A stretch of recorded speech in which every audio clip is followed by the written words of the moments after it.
What'd you do? I didn't sleep. That's what I did. This is a bad sleep Well, week. That's good. I just woke you up. Yeah, So you did. So there you go. let's see. I played Metal Gear Solid 2. Do you remember that game? Oh yeah, big strut, big shell. Let's go. Um, so that game's awesome and it plays really well and yada yada.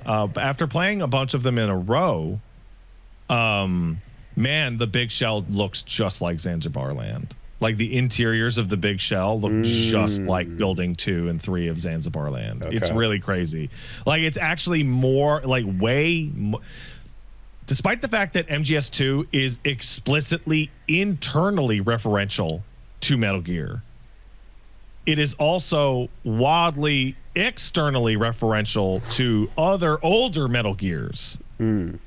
I always felt it's crazy. I always felt like 2 was the departure between 1 and 2 was like where that like everything from 2 forward is that sort of clean UI look, style, and sound that he keeps very clean for the rest of the franchise. Almost. Yeah, and I was touching on it last time, but I'm like, damn, I wish he didn't throw away so much of like 1 from that point forward. Not that I dislike the clean look and stuff, but again, there's something to the sound and a bit of the crunchiness of 1 that MGS1 has his own aesthetic. and I really I just I would have liked to have seen where that kind of evolved to more than like a completely different one. And then I think like Snake Eater is an evolution of 2, and everything after that kind of continues evolving off of Sons of Liberty. One of the other takeaways that I never quite caught, like it was very obvious that Campbell's dialogue is extraordinarily similar to his dialogue in MGS1 for what are later very obvious reasons. But what I didn't pick up on is that the dialogue that he has that is new is mostly like Mei Ling and Naomi's dialogue from MGS1. Oh, okay. Like playing him them back to explaining back. the Soliton radar and shit like that. It's actually like word for word other characters' dialogue Fed into him.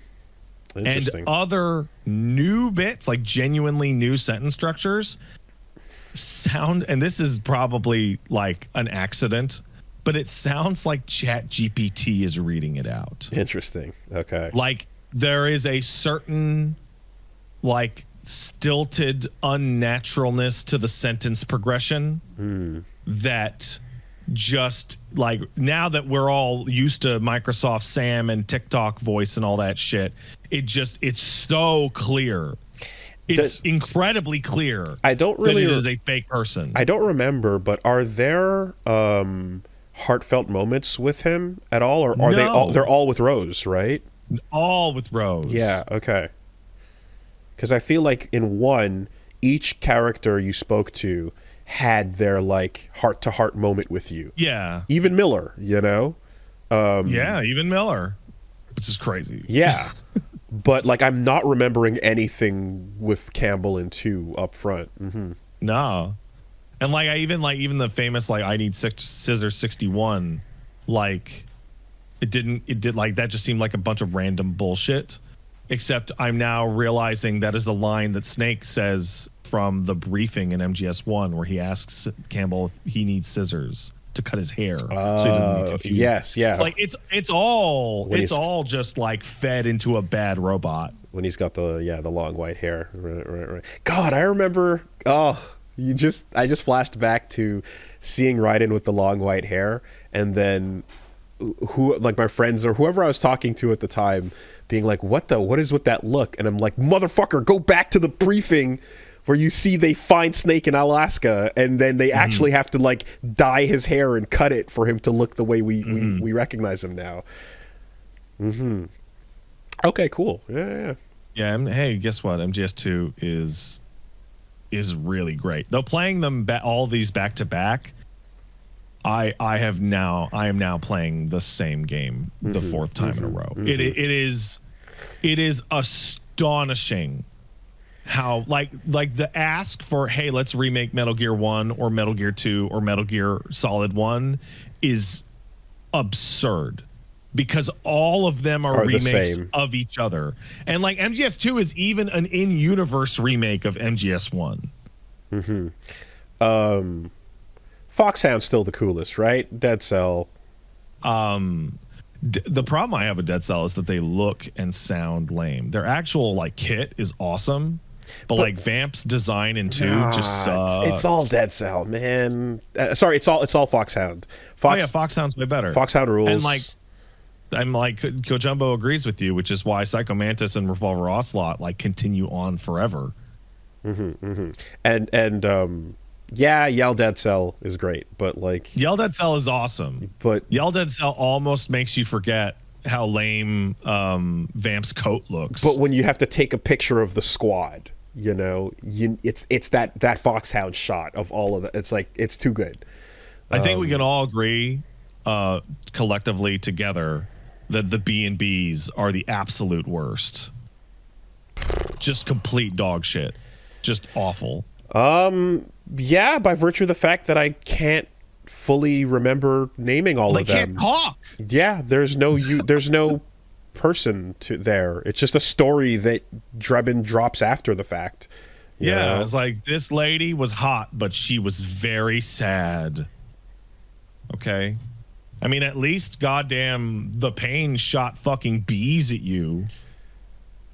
I mean, and like, yeah, that's his only character trait is that he's a man that shoots fucking bees, but that's cool.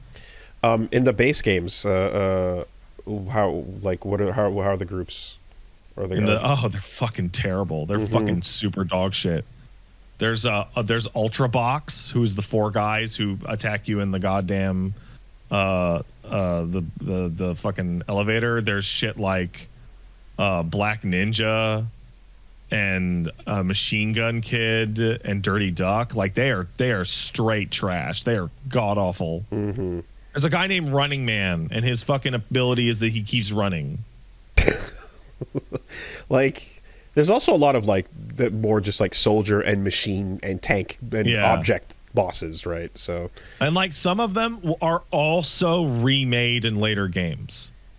Like I forget the name of the guy, but there's a dude who just hangs out on the ceiling and shoots darts at you with traps everywhere, who gets remade into the Fear. Okay. Like it's the same fight, just like 15 years apart. There's a guy named Jungle Evil who used to be called the Predator. Who's the Predator? Okay. It's like that weird shit where, like, remember you fought Spider-Man and Shinobi as a kid, and then they, in re-releases, they're like, well, we can't fucking call him Spider-Man because it's Marvel, blah. Dude, you fight the Hind D like 3 times. Yeah. In 1 and 2 and Solid. Okay. It's crazy. So, let's do it. Foxhound. Yeah. Desperado. Cobra. Oh, we're including the wins? Desperado. Okay, hold on. Foxhound's number 1. I'm saying Desperado number 2. Yeah, Desperado's number 2. Then I'm going to say Cobra Unit.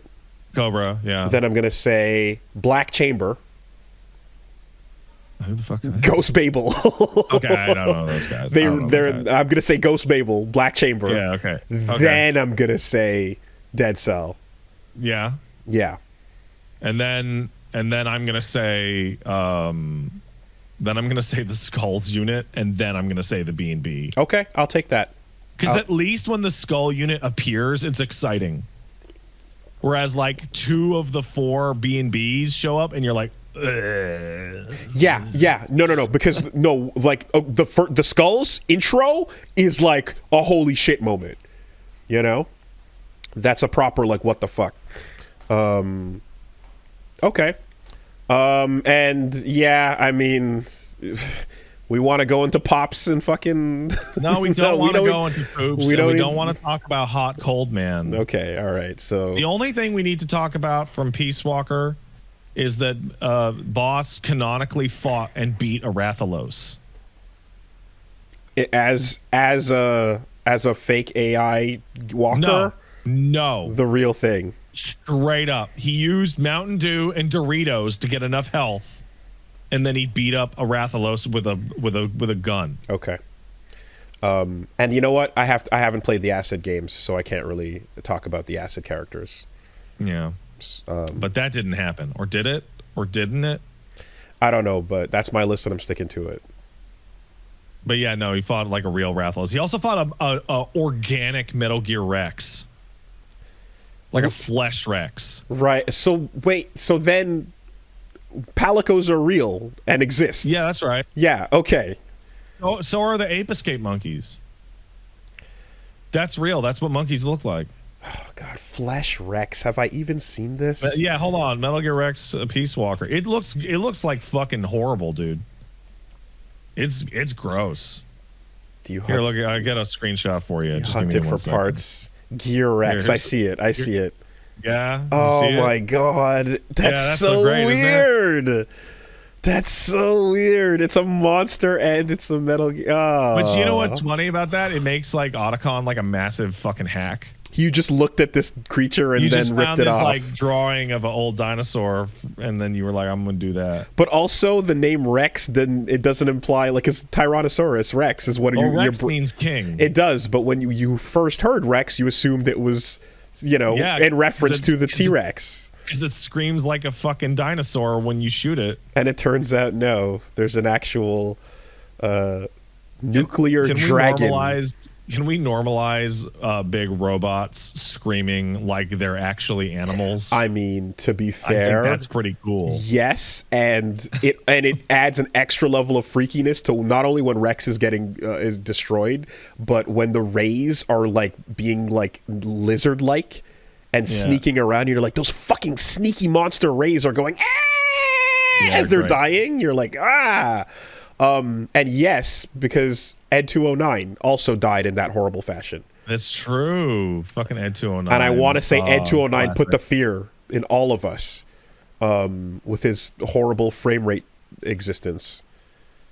It's not just being scary, it's also being scary and running at a different frame rate from the rest of life. Yeah, that's awful. Creepy. Okay. So Metal Gear is great. Shocker. I'm fucking shocked. Oh my God, still great. Did you say nerd? Still, like, I swear to God, that's got to be like a huge part of like people's distaste for Raiden right off the bat. Like, you got to go to the node, Raiden. Did you say nerd? He obviously didn't fucking say nerd. What are you, stupid? Is it What like are you, dumb? Is it like one of those Japanese puns where me and Paige were talking about it this. had to be for like something that 10, sounded like 15 something else? And nerd and node have to sound way more similar in Japanese. nod, yeah, probably nerd, yeah, something like that. Also, you know what? Maybe it's just my history, but like every single time Rose, I have to save my game a lot because I'm streaming it, and what if something happens? And then Rose talks to me, and I'm just like overwhelmed with like, ugh, Rose, everything you say is like nails on a chalkboard. Oh my God, shut up. That's what it's like to really have a girlfriend, Pat. Oh no, it's not. You thought it was gonna be like Meryl, but it's more like Rose. Oh my God. Young men need to grow up. I think that game has like real issues. Like I genuinely mean real issues because parts of Raiden's story don't make sense because Rose is so repellent. But look, it's like Kojima, like straight up was like, we need like it's not. You can't just have your Sniper Wolf and your Meryl kind of like soldier girls that are hanging around as your love interests. You need to have something that is a real romantic adult relationship, and that's what a real relationship. She's a fucking spy. That's what a real relationship is like. A real relationship is where you find out your wife's terrible secret after she nags you about their anniversary all day. Kojima watched Titanic, and he liked it. Fuck. Is that it? I mean, Jack and Rose. You know this. Oh. You know this. No, you know this. I did know it, but I forgot. I forgot again. And they're on a boat. It's not a boat, but it is a boat. God damn it. Man, remember when Snake jumps in the water and swims after the fucking ray? Like, what a beast. Like, he swims, man. He catches it. He catches it. That's so crazy. How did you do that shit? What a fucking god! This story a bunch of times about a conversation that you and I had like 15 years ago when Twin Snakes came out, where I was like, I think these cutscenes are ridiculous. And you went, Pat, no, they're just played like cleaner and straighter in the other games. And you bring up the example that I've used since every time I talk about it, where when the Pain attacks Ocelot and Big Boss with bees, Big Boss is able to cut every bee out of the air with a knife. No, that's so crazy. No Twin Snakes required. He's actually doing it. Yeah, and I remember I brought that up a couple days ago, and someone in my chat said, "Dude, that's just like cutscene stuff. That doesn't count." Except MGS3 has you carry injuries out of cutscenes into gameplay, and you don't have any fucking bee stings on you coming out of that scene, which means he actually used a little knife to kill every bee that attacked him. I mean, he jumps back to dodge the sniper bullet initially. The idea that he would then block the ninja swings with the sword full on Spike style and or backflip off the missile, you know, he's fighting insane mutant freaks and winning. The fuck, you think he's just standing there shooting people, punching, going and then running in circles? He's a crazy super soldier. He's doing dumb shit. I gotta say, parts of MGS1 just like start to get really strange when you realize what comes afterwards, and like, you know, the romantic ending with Meryl with Snake, and it's like they're gonna drive off into the sunset, and like I'm sitting there and I'm like, I'm sorry, Meryl, I have to leave you for a man who pisses his pants. And she's like, don't worry, I'm going to end up with a guy who shits his pants. Yes. Yeah. You're just driving that snowmobile off to carry her towards Diarrhea Man, you know, who you also encountered. Like, God. What a while. I mean, look, the idea that, hey, you know, we're not going to pair Snake up with anyone really, and in the future, Meryl deserves to be happy. So fine. Okay, but of all the people, you're like, who's left that we haven't brought back? Let's get fucking Johnny Turbo Bubble Guts. Hey, can I ask you, did you play Metal Gear 2 Solid Snake? No. Okay, so did you know that there's a boss fight with Dr. Madnar in that game? Okay. Where Madnar gets the drop on you and gets a headlock on you and starts choking you out. And he'll kill you unless you like throw grenades at the floor and mine the floor to like get him off you. Like Snake is totally unable to overpower him. That's amazing. That's great. And then he survives later to build Raiden's body. And he's that smart. He's that guy. Yeah. The scientist that's great. That's hilarious. Fuck yeah. Oh, these games are so stupid. Man. And like, and also like the version of Meryl that you're getting, that's with Johnny later is like when she's back and buff and full on soldiered out, you know. Remember when at the end of MGS1 she's like, I don't think I need to be a soldier to live my life. Fucking JK. Okay, well, to be fair, the world became war, and war has changed. So, you know. If I was like, I'm not, fuck this soldier shit, I'm gonna go live a normal life, and then a robot with a fucking dinosaur leg mooing like a cow walked past my window, I'd be like, where do I sign up? Like, what are we doing here? You know.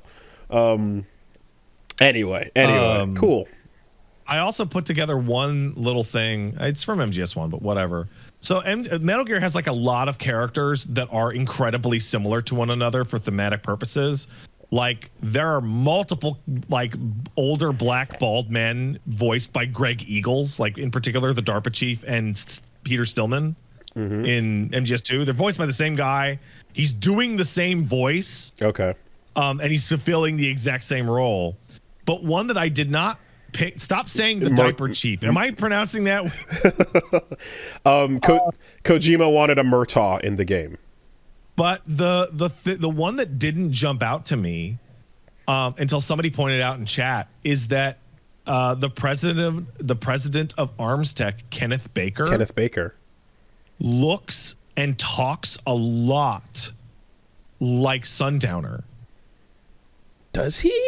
They both look pretty much the same. They're older white guys who have But shaved their head. Kenneth Baker's way older, though. Yeah, but they also talk at length about like the end of the Cold War or the good old days after 9/11, and like how they have to make money with the new like war economy and all that shit. I mean, Kenneth Baker is way more like Bush administration old guy, though, and I feel like Sundowner is like, yeah, but like he's full on cowboying it up, yucking it up.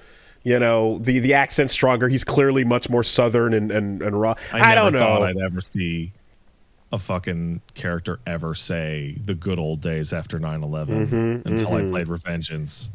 That game's crazy. That game feels like a bigger step forward than some of the games I'm playing now. Like narratively and like thematically, like Revengeance feels like a bigger step forward than like MGS1 does. Yeah, because it feels like by stepping out of not out of the timeline, but away from the timeline, he could just chuck in as many contemporary statements about post 9/11 shit and politicians in general, you know, and yeah, the American two-party system that original Metal Gear can like get at, but you still have to go save the world from a nuke exploding at some point. Yeah. And here you're just kind of like spending way too long listening to a politician say whatever the fuck he needs to get you on his side. So I played the Metal Gear games. I'll dive in back when I finish the MGS2, which is going to be a trip. I also played a lot of the new season of the Marvel Rivals. Oh, yes, as have I. I was just gonna say that, like, I when you're talking about Sundowner, I kind of realize that half of what I'm thinking of with his dialogue are just the lyrics to Red Sun. Yeah, that counts. So That's I'm like, is he the one saying when the wind is slow and the fire is hot, and the vultures wait to see what rocks? Yeah, that's him. That's him. Yeah, absolutely. Because I'm like, I hear it. Yeah. That's his inside. That's his inside voice. God damn it, Red Sun over Paradise. He's saying it.